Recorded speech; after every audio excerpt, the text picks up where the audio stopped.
पंडित रामाकृष्ण।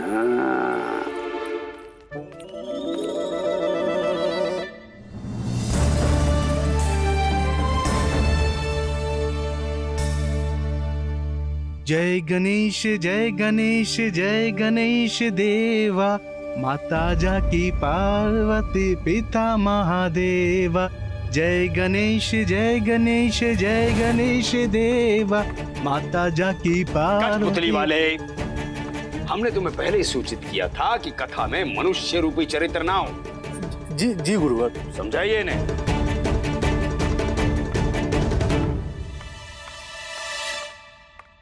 महोदय, गुरुवर सत्य कह रहे हैं, यह महाराज का ही आदेश है। फिर आप मनुष्यों की कठपुतलियों के साथ खेल क्यों दिखा रहे हैं? महामंत्री जी, जिनके बिना नहीं होता कुछ भी आरंभ या प्रारंभ, वो है भगवान श्री गणेश। पहले उनकी आरती, बाकी सब शेष जो है विघ्नहर्ता, उनकी आरती पशु नहीं मनुष्य है करता। दे ताली। क्या? देखिए महाराज आते ही होंगे। अच्छा महामंत्री जी, सुनिए। कहिए। मुझे शरबत चाहिए था जिसमें केसर मिला हो और शहद घुला हो। क्या है कि गला गीला गीला होगा तो प्रदर्शन खिला खिला होगा। हो जाएगा। महामंत्री जी, वो क्या है ना कि शरबत का स्वाद तभी खड़ा होता है जब वो मिट्टी के कुल्हड़ में पड़ा होता है। उचित है। अच्छा सुनिए, बस कुछ टुकड़े गुड़ के भिजवा दीजिएगा। क्या है कि बीच बीच में खाता रहूंगा तो हमारी मीठी वाणी से महाराज के सम्मुख खेल के प्रत्येक टुकड़े की मिठास बनी रहेगी। ठीक। अच्छा महामंत्री जी, अब क्या है? ये जो हमारी कठपुतलियां हैं, ये बड़ी मुलायम है और आपके विजयनगर में गर्मी बहुत है, तो ये पसीने से हमारी उंगलियों से फिसल कर बहक जाती है और बहकने पे ये बहुत ही खतरनाक खेल दिखाती है। फिर वास्तविकता और काल्पनिकता का अंतर मिट जाता है। अब हमारी समझ में ये नहीं आ रहा कि क्या करें। समझ गए हम आपके पास 2 दासियां नियुक्त कराते हैं जो आपको पंखा करती रहेंगी। जी मंत्री जी। आपको किसी भी चीज की आवश्यकता हो तो आप निसंकोच हमसे कह सकते हैं, परंतु ज्ञात रहे, कठपुतलियों का खेल तक ही सीमित रहे, कोई और रूप न ले पाए। बिल्कुल ऐसा ही होगा मंत्री जी।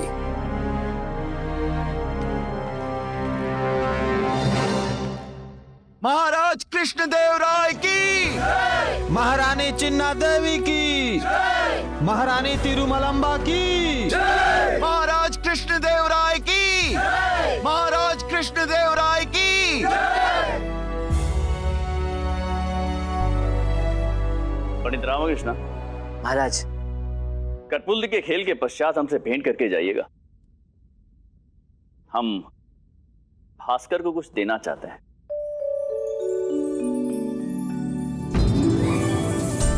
जो आज्ञा महाराज। ये रानिया।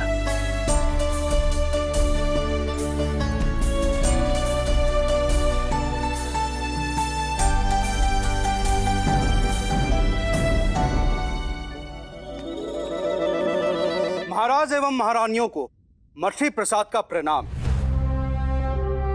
मर्फी प्रसाद की कठपुतलियां कह रही है, पधारो हमारे देश।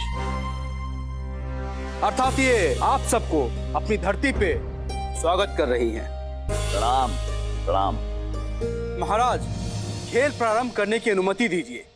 दे ताली।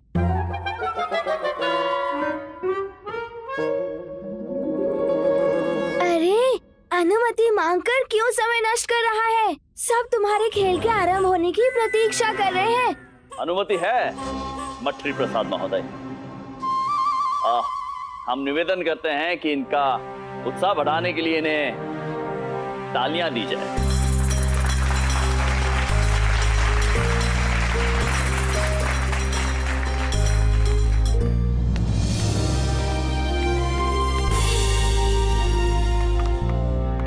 ओए घंटी कुमार, मेरे सामने आकर तो ऐसे खड़ा हो गया है जैसे ये कठपुतलियां इसके रिश्तेदार हों।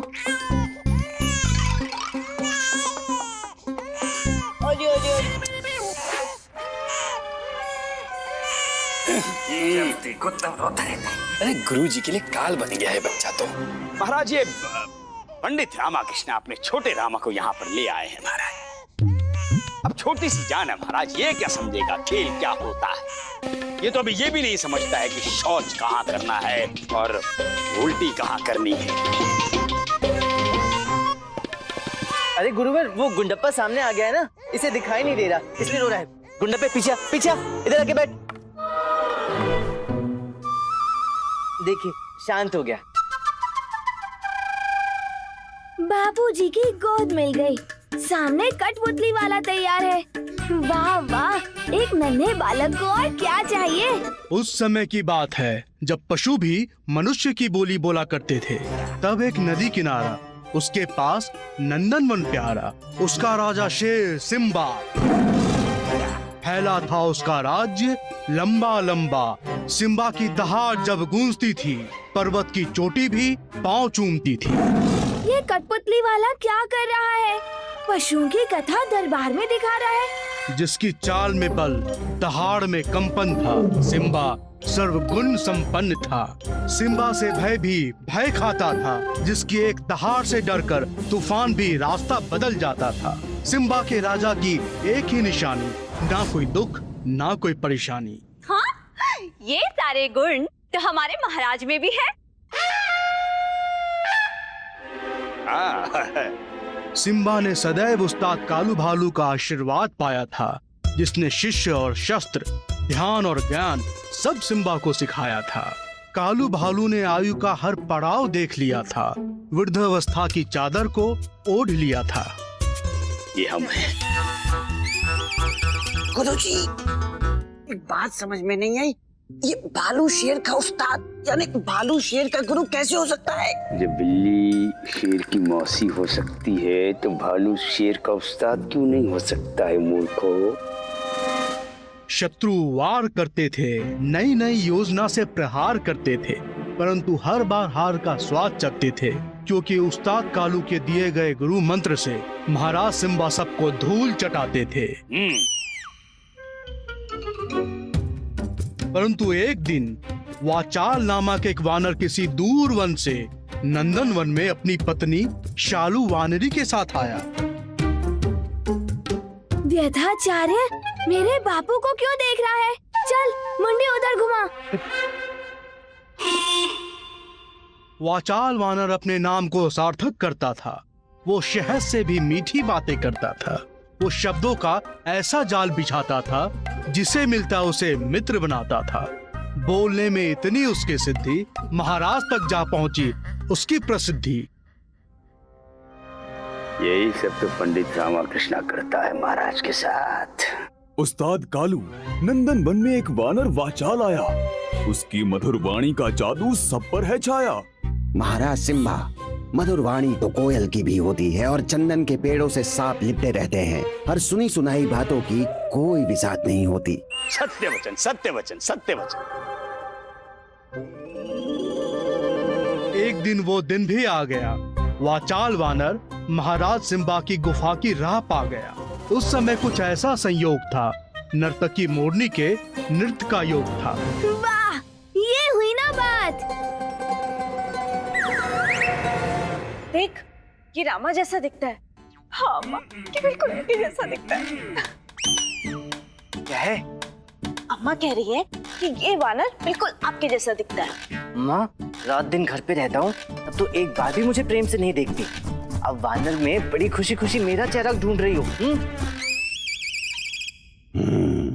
लगता है तुम नंदन वन में नए हो। हमारी गुफा में कैसे घुस आए हो? महाराज, नंदन वन के आप पालक, आप ही स्वामी, आप ही करता धरता हो। यहाँ आपने सबको सब कुछ दिया है। एक कोई काम जो आपके मुख को मुस्कुराहट दे, मुझे भी दे दो। वाणी से अत्यंत कमाल हो। निश्चित ही तुम वानर वाचाल हो।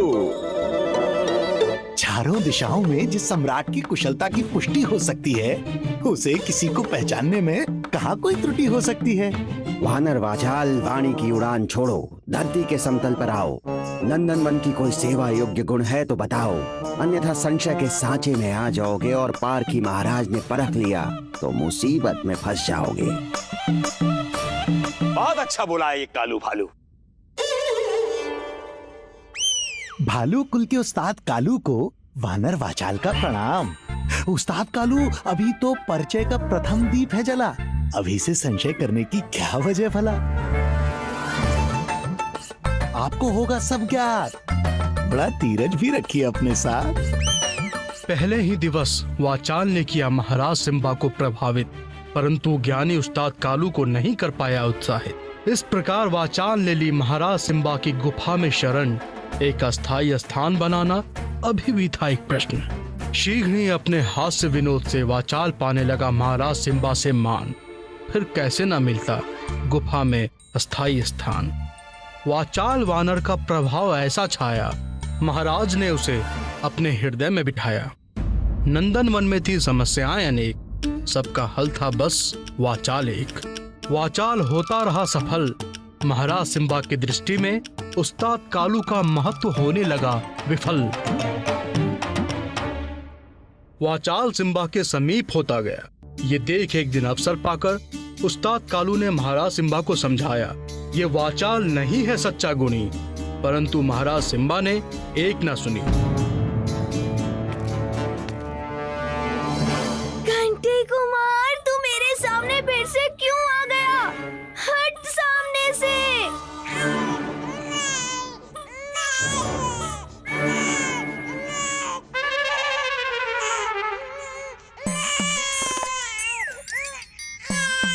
पे पीछे पीछे। हाँ, अब सब दिख रहा है। उस्ताद कालू ने महाराज को सचेत करने का मन बनाया, परंतु उल्टा सिम्बा ने उस्ताद कालू को नंदनवन से बाहर का रास्ता दिखाया। इतना प्रभाव था वाचाल वानर का महाराज पर। महाराज देखा आपने महाराज, देखा आपने, जिस कालू भालू ने, जिस उस्ताद ने अपना संपूर्ण जीवन नंदनवन की सेवा को समर्पित कर दिया, उसके साथ ऐसा बर्ताव। महाराज ये अन्याय नहीं तो और क्या है? शांत हो जाए गुरुवर, धैर्य रखें। अभी कथा समाप्त नहीं हुई और हमें आशा है कि कथा के समाप्त होते होते कालू भालू को भी न्याय मिल जाएगा। आप बैठिए। जी महाराज। कपटी खोपड़ी, तू महाराज की सहानुभूति छोड़ और मेरी अनुभूति याद रख। तुझे एक दिन विजयनगर से बाहर का रास्ता अवश्य दिखाऊंगा। महाराज, हमें ये तो समझ में आ गया कि शेर सिम्बा और उस्ताद कालू भालू कौन है, परंतु हमें ये समझ में नहीं आया कि वानर वाचाल कौन है।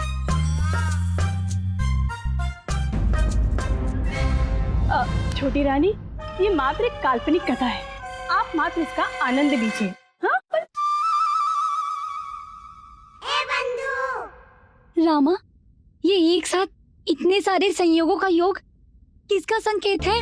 वही तो मैं नहीं समझ पा रहा बंधु। ये कथा रोचक कम घातक अधिक लग रही है।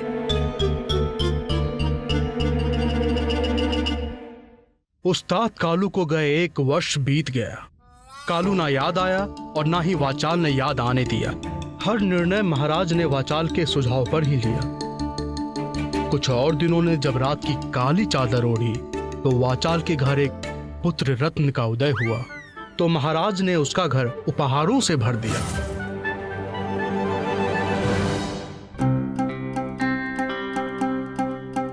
पुत्र का मासूम मुंह देखकर वाचाल ने कर्तव्य से मुंह मोड़ लिया। उसने महाराज सिम्बा की गुफा में आना छोड़ दिया। वाचाल की पत्नी ने पुत्र के भविष्य का प्रश्न पूछ लिया। वाचाल ने मन ही मन सोच लिया और लालच में आकर सिम्बा के लिए एक प्राणघातक योजना को तैयार किया।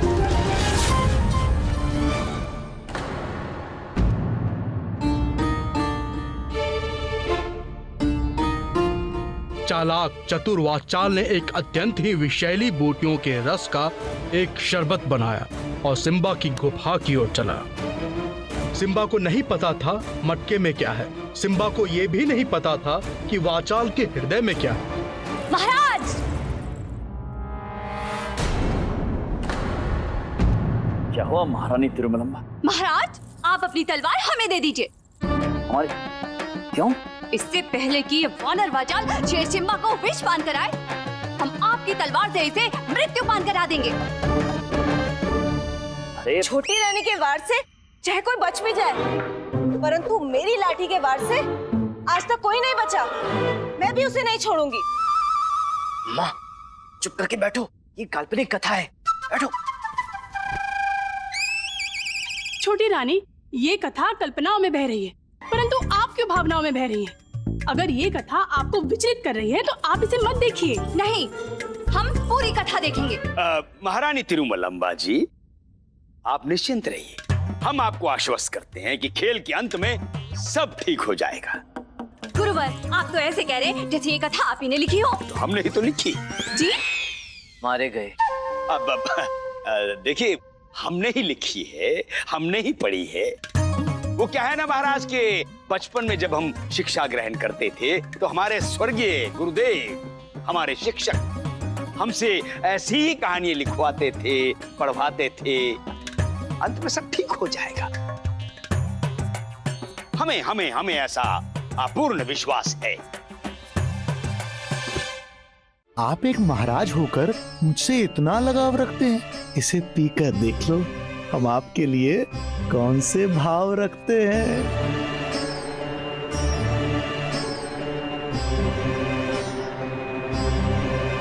रुक जाइए महाराज। उस्ताद कालू, आप यहाँ कैसे? हमें आना पड़ा जब कपटी के कपट में फंस गए हमारे महाराज और आई उन पर विपदा। उत्तरदायित्व की पुकार हम तक अकस्मात ही पहुंची। इस मटके में क्या है वाचाल? स्वादिष्ट शरबत है जिसे मेरी पत्नी शालू ने मात्र महाराज के लिए बनाया है। परंतु वाचाल, ये तुम्हारे घर से आया है, तुम्हारी पत्नी ने बनाया है। हमारा है ये विचार, सबसे पहले इस पर है तुम्हारा अधिकार। मैं वाचाल मैं करता गया। वाचाल वानर से बकरी बनता गया। वाचाल ने आओ देखा ना ताओ, भाग लिया जिधर लगा उसका दाव। सिम्बा कुछ समझ नहीं पाया, फिर गुरु कालू ने उसे सत्य बताया। उस्ताद कालू ने फिर सिम्बा को दी सीख, जो ना हो परिचित उससे ना करो प्रीत। तो दर्शकों, उस दिन के पश्चात सिंह और वानर में शत्रुता आरंभ हो गई। जब कभी सिंहों को वानर दिखा तो समझो उसकी मृत्यु निश्चित हो गई। वाह!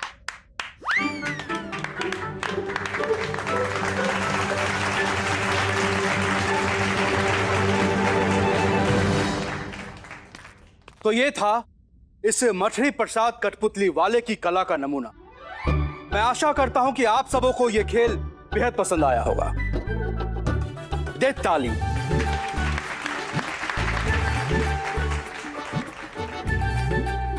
सही कहा, मठरी प्रसाद की कथा थी ही ऐसी, गंदे रक्त और देशभक्त के संघर्ष की। दुष्ट वाचाल को अपनी अपवित्र मंशा में सफल होने से पहले ही हमने अर्थात वो उस्ताद कालू भालू ने महाराज को सही समय पर सचेत कर दिया। अन्यथा ये वाचाल महाराज को मार देता और अपने पुत्र को राजा बना देता। चलो अच्छा हुआ खेल समाप्त हुआ और मेरी चिंता भी समाप्त हुई। मैं तो इस चिंता में था कि कोई मुझे वाचाल वानर ना समझ ले। हाँ। क्या हुआ महारानी जी? महाराज, हम सब समझ गए, हमें सब समझ में आ गया। क्या समझ गई आप? हम कितनी देर से सोच रहे थे कि वानर वाचाल कौन है, वानर वाचाल कौन है, परंतु अब हमें पता चल गया कि वानर वाचाल कौन है। कौन है? पंडित रामाकृष्ण।